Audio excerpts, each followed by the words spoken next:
Welcome to Brazos Matters. I'm Jay Socol, and with me is KAMU student content contributor Kaleigh Mazy. How are you? I'm great. How are you? Doing very well. Okay, so you know this because you did the research on this, but in 2016, an opinion piece ran in the Washington Post, and it was called "Why I Refuse to Send People to Jail for Failure to Pay Fines." And it kind of struck a nerve across the country. It sparked conversations and caused some cities to rethink their approach to someone's genuine inability to pay to stay out of jail. Well, the author of that piece was College Station Municipal Court Judge Judge Spillane III. He is here to talk to us about what has changed in the 10 years since he wrote it, and maybe some things that have not changed. Welcome, Judge Spillane. Well, thank you, Kaleigh and Jay. Great to see you. Good to see you. Thanks for being here. Yes. Okay, so let's start with how long you've been with College Station's Municipal Court, and what the path was that got you here. It seems a long time, 2002. So if I do the math, it's at least 25 years, right? Yeah. or 20 years. But it's been a while. Before that, I worked 8 years in the Brazos County DA's office, and before that, worked in Houston in a law firm. So that was kind of the path that got me to where, and I didn't know much about being a municipal court judge when I started, but I enjoyed it so much and have really loved the office. So that's why I've been there that long. So I obviously met you back when you were in the DA's office. Exactly, yes. But I don't remember, did College Station recruit you, or did you see the opening and think, you know what, I think I could do this? I'm pretty sure I saw the opening. I remember Cameron Reynolds, if you know, he used to be an assistant city attorney, but he worked at the DA's office and was out, I think, on his own or with Jim James as a defense attorney, and he may have told me about it. I'm trying to think, but I think it was kind of on my own. It wasn't their proactive recruiting. So anyway. So can you give us a sense of just how many cases come before you in a day, in a month, in a year, and what those cases are typically about?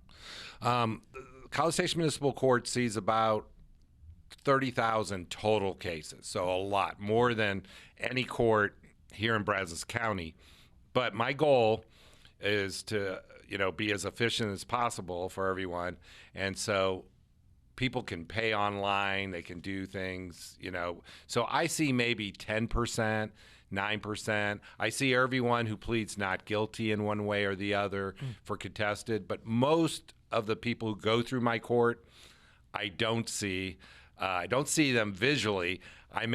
We allow them to email, and I respond, and we, do whatever, give them extensions. And so actually seeing people, I see far fewer than that 30,000, but we process quite a few cases per year. The type of cases we see, they're all Class C misdemeanors, so they're criminal, but the punishment's a fine only, unlike Class A or B or felonies.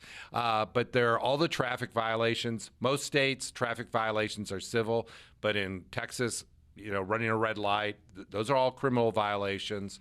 But I also see theft, public intoxication, minor in possession, alcohol, disorderly conduct, assault is a Class C. So quite a variety when you get out of the non-traffic variety, but it's not the end of the world. They're not murders. But I usually see people when I see almost everyone in town eventually. But also I see people early on. So my goal is to make sure they don't end up in another court. And hopefully to some extent we do that, because, someone may become Jack the Ripper, but they usually start with a Class C, actually, as a juvenile. And we can quickly do things. If you get in the juvenile justice system with higher level charges, it's a lot longer, less efficient, just the nature of the way things work. And we can very quickly put you in teen court or do things for someone and maybe get their attention. All right, so you're known for doing whatever you can to keep people out of jail. Right. Through alternative sentencing programs like warrant, amnesty, and a community living course. Would you describe those two endeavors? I know you have more and other opportunities, but just talk about how those ones are working. Those are definitely alternative sentencing. And way back when the U.S. Supreme Court decided a case called Tate v. State, which was a Texas case when they had actually in the penitentiary a rodeo and all that. I think Louisiana still does. Oh, yeah. But anyway, they very early on in the early 70s said, you can't just put people in jail for fines. You can't. And they even said, think out of the box. It took us all a while to do that, but yes, the goal of alternative sentencing is to do what I said before, is to, one, make sure they learn the lesson and don't end up in court again. But also, if someone is indigent, the way I think of it is they can't pay at all right then and there. So if someone can't pay right then and there, then what can we do to get them out of court in maybe 2 months at the most, not 5 years. I mean, we need to do something to get them out of court in 2 months. And so community living class, education's a great, especially we see so many young people who literally they're adults, but they have never been out of the house. They don't know, they're learning all sorts of things. And I know A&M deals with that too, because people come from all over. And so we try to educate them about what are the rules, and how to be a good neighbor and why, and ask any questions you want in a non-threatening atmosphere of a police officer. So we do that, and you mentioned community service maybe, or the warrant amnesty. Warrant amnesty. Okay, warrant amnesty, which I've worked with Jay throughout the years, and the media. I love the word amnesty. We actually are waiving the cost it takes to pick up someone and take them to jail. So if they come in, they're actually saving us that anyway. But that amnesty gets people to come in. We right now text people. Texting is the #1 way to get people to come to court. And, like you do if you have a reservation for a restaurant or doctor's appointment, you get all these texts, probably too many, but they get people to come in. So we do a lot of stuff like that just to get people to come to court. Because if they a lot of people are just scared to come to court, or they just put it off, or whatever the reason. But if they come to court, it's a win for them because we can get the case over and they're not arrested. Actually, arresting people is very inefficient. It's costly. It can be illegal to some extent if it's not done right. It's a very serious thing. No matter what you're arrested for, it's a huge change in your life. And just looking over social media, all the booking photos are on the internet. Anytime you're arrested in Brazos County, they put everything on there, and no one really wants, that with the internet now, that booking photo can follow you all around and really cause more damage than anything that I would do in court or even the legislative punishment. So that's a new thing we're dealing with, but so lots of reasons. So speaking of booking photos, I know you're a big advocate for doing whatever possible to keep a young person who made a bad decision from having that decision as a public record Right.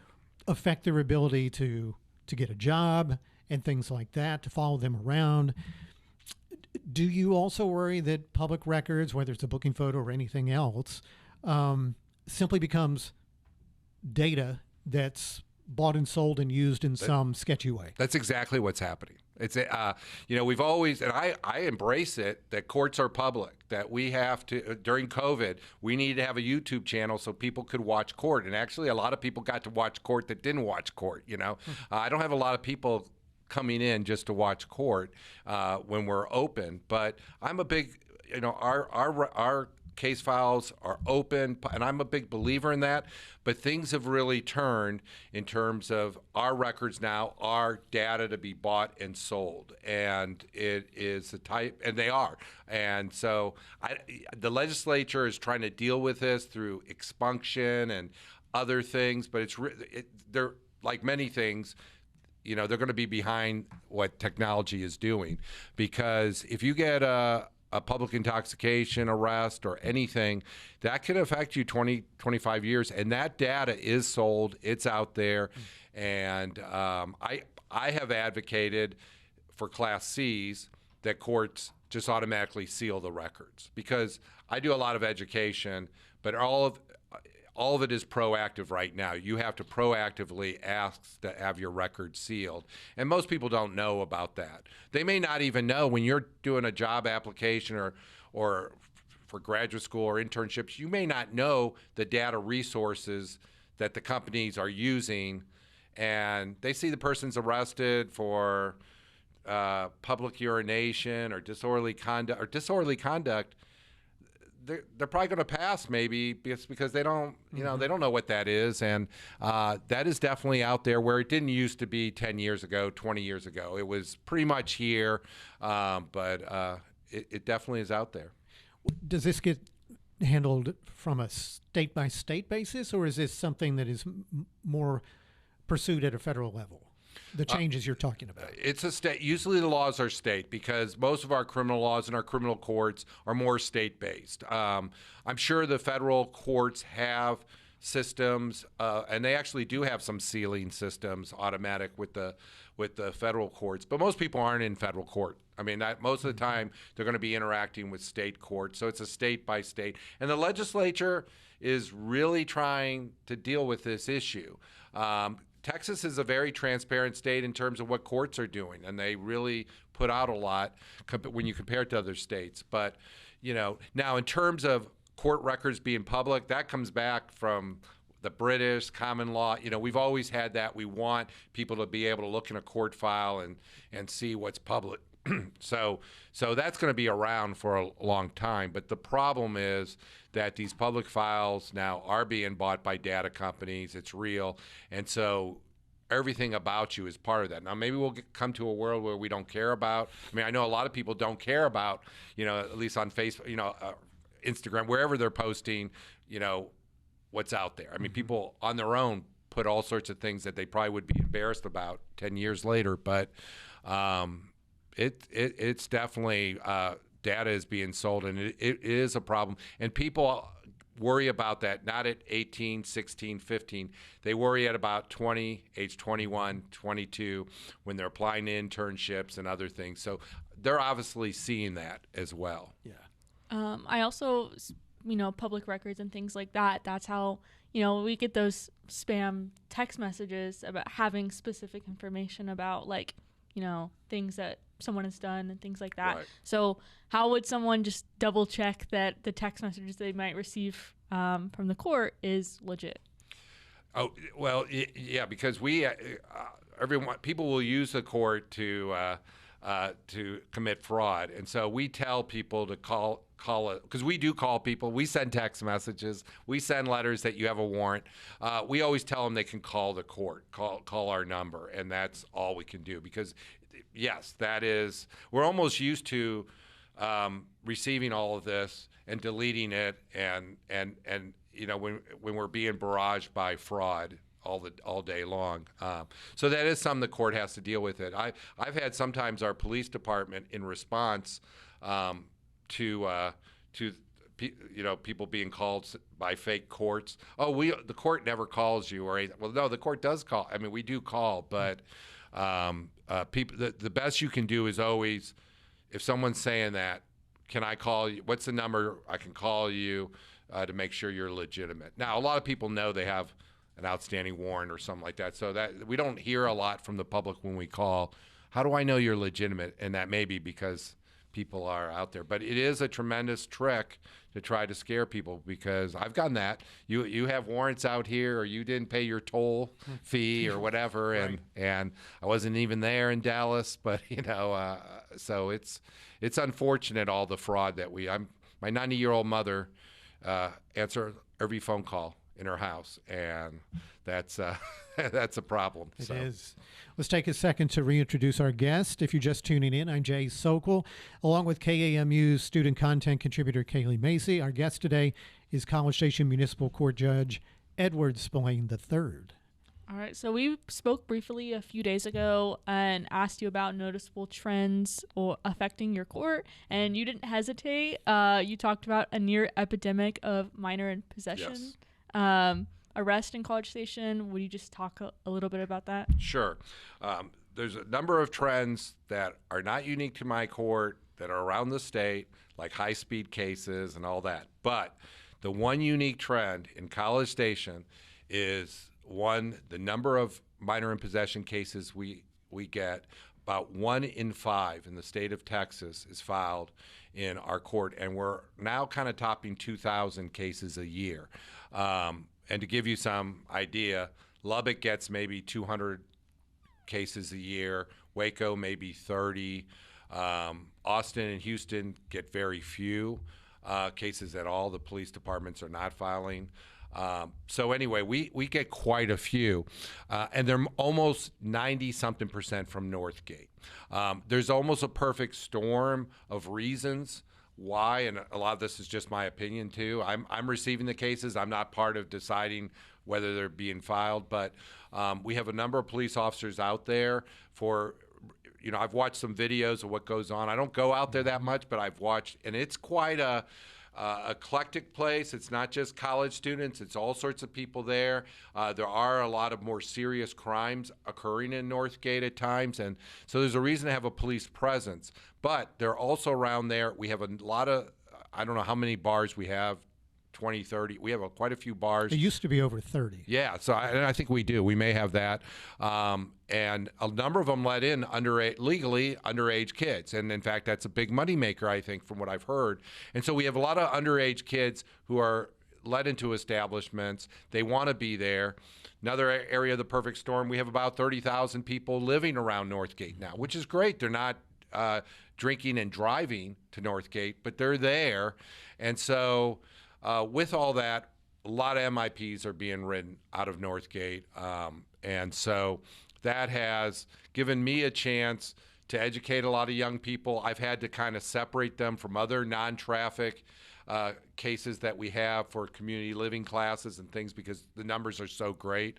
Just last weekend, not this weekend, July 4th, the weekend before, which to me, I'm not aware that it was a big weekend. It seemed like we had about 23 filed, which is a lot. I mean, 23 filed on Monday from that weekend, which is kind of not a normal.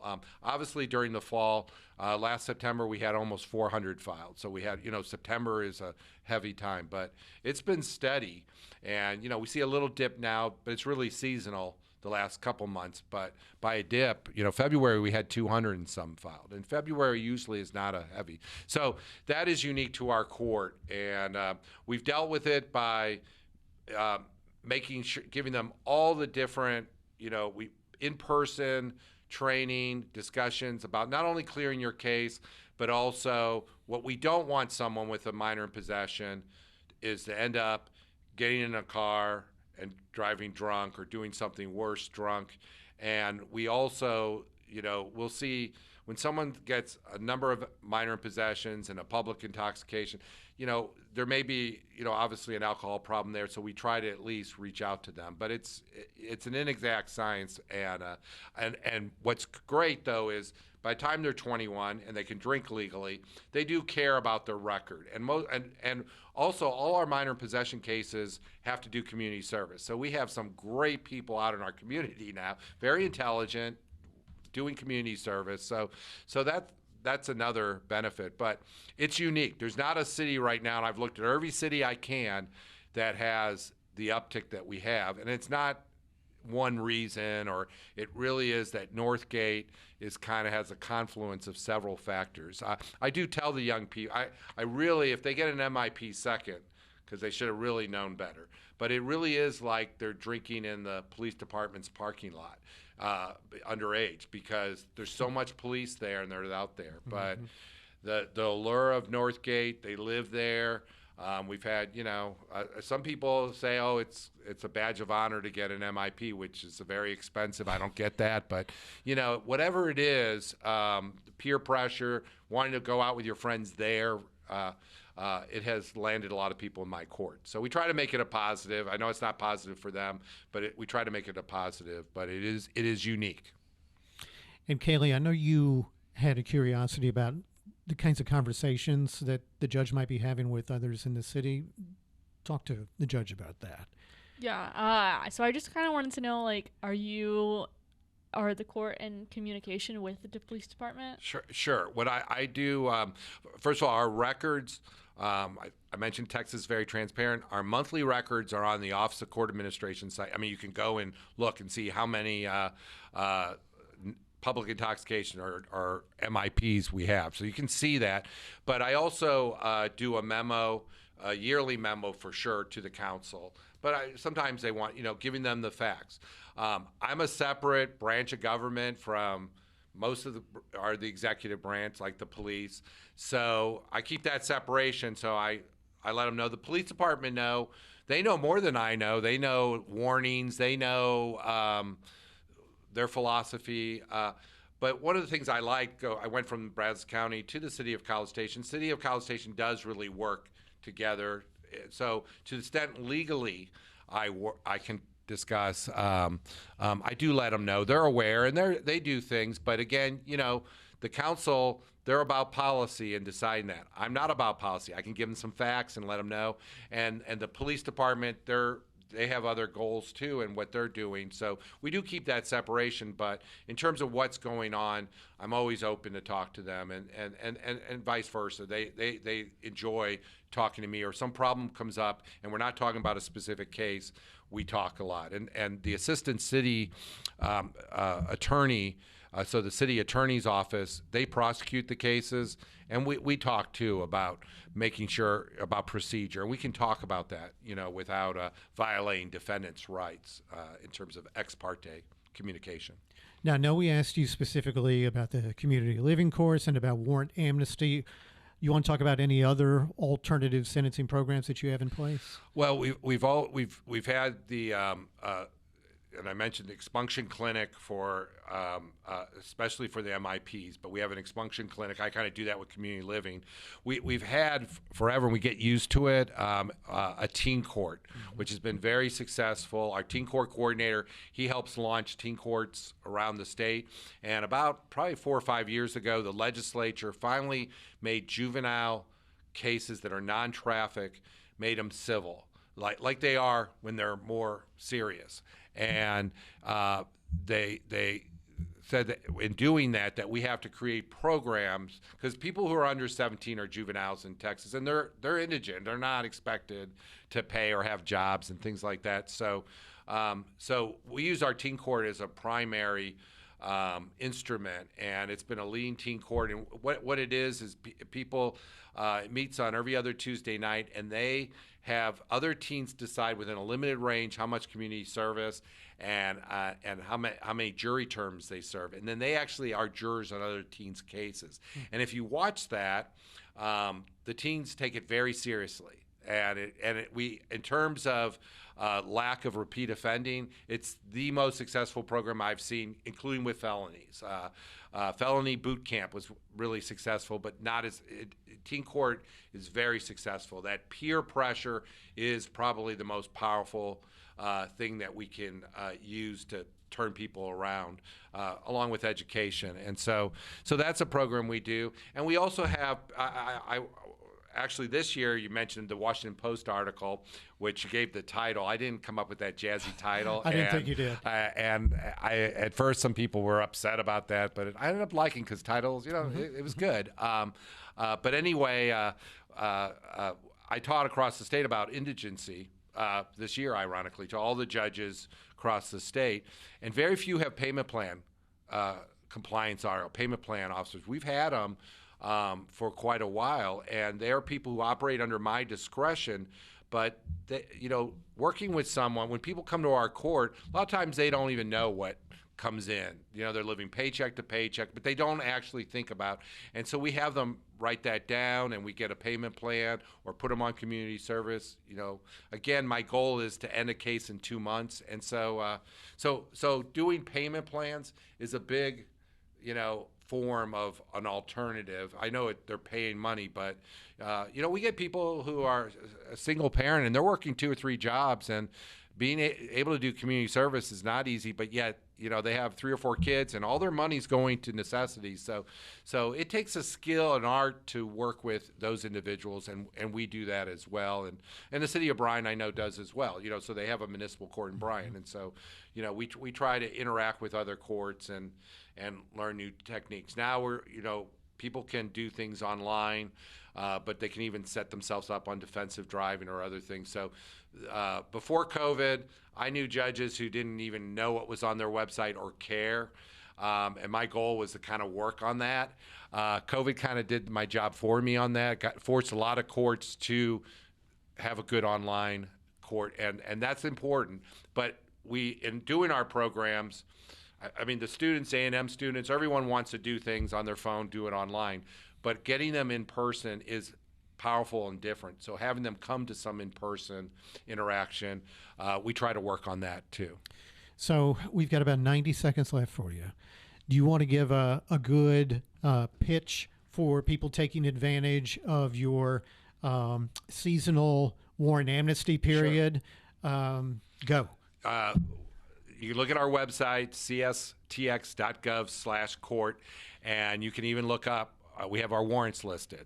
Speaking of public data, which we have to get rid of when we expunge someone's case. But you can see if you have a warrant. And because we still do warrants, we don't bring you to the jail, we bring you to our court, but you can get arrested. And the best thing you can do is to contact our court. A lot of times when people get a ticket, they don't even want to give their cell phone, but the cell phone number is probably the thing that attaches to people. People in this town move from place to place every 5 months. If we have your cell phone number, we call you, we text you. We do all that to get you in court for your benefit. So, yes. And again, a lot of people don't know which court, because we have JP courts, we have all sorts of courts. We help you with that. So if you just call us, reach out to us, we will. We also have a YouTube page that gives you helpful 90-second videos on how to take care of a traffic case or what your rights are. I can't give you legal advice as a judge, but I can give you options or education. Most of the people who come to my court are what we call pro se defendants. They are representing themselves. And, I don't know, Shakespeare or Abe Lincoln said as well, he who represents himself has a fool for an attorney, but people represent themselves more and more on other things too. It's just with AI and the internet and with the costs of attorneys, but we do our best to make that experience that they're going through understanding. It's not a maze. And so, if you contact us, we will try to make it as unpleasant as we can. Judge Ed Spillane, College Station Municipal Court, thanks so much for being here. Thank you for having me. Thank you. You betcha. Brazos Matters is a production of Aggieland's Public Radio, 90.9 KAMU-FM, a member of Texas A&M University's Division of Community Engagement. Our show is engineered and edited by Matt Dittman. All the Brazos Matters episodes are available on YouTube and your favorite podcast platform. For Kaleigh Mazy, I am Jay Socol. Thank you so much for watching and for listening, and we hope you have a wonderful day.